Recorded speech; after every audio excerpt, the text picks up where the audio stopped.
Welcome everyone to the Friday forecast on behalf of wealthfoundationsnw.com. That's www.wealthfoundationsnw.com. Come see us if you want to learn more. And so what we're seeing here is what we expected to see. We talked about the trend line support being broken, and in the last week what we've seen here is a rolling over and a actual downturn and downtrend that brought us all the way down to that support we talked to last week, that 160 support on the SPY.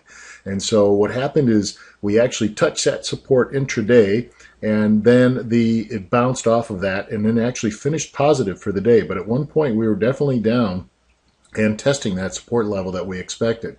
So what do we look for from here? So this is kind of almost a hammer type pattern here, where you've got a body and then a wick coming out the bottom like that, but it's not a really good strong hammer. It's a pretty big body hammer, but a hammer nonetheless. And so what we're going to be looking for is confirmation of the reversal pattern, if we're going to get one.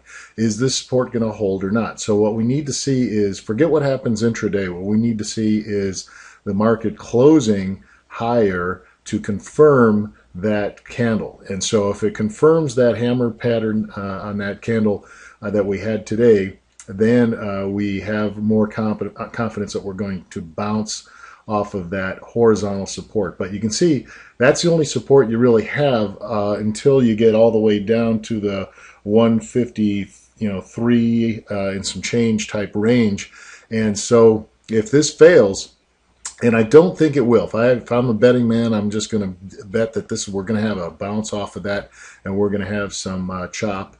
And anything can happen, folks. But if we break that, then we're looking down to 153-ish type of range, maybe some weak support at around 155. But you know, we're at a real point now where the market's got to decide, is that support going to hold or not? My guess is yes. The dominant trend is still up, even though the near-term trend has been down. And so that is my Friday forecast. Come see me, www.wealthfoundationsnw.com. Thanks, and have a great day, folks. Enjoy.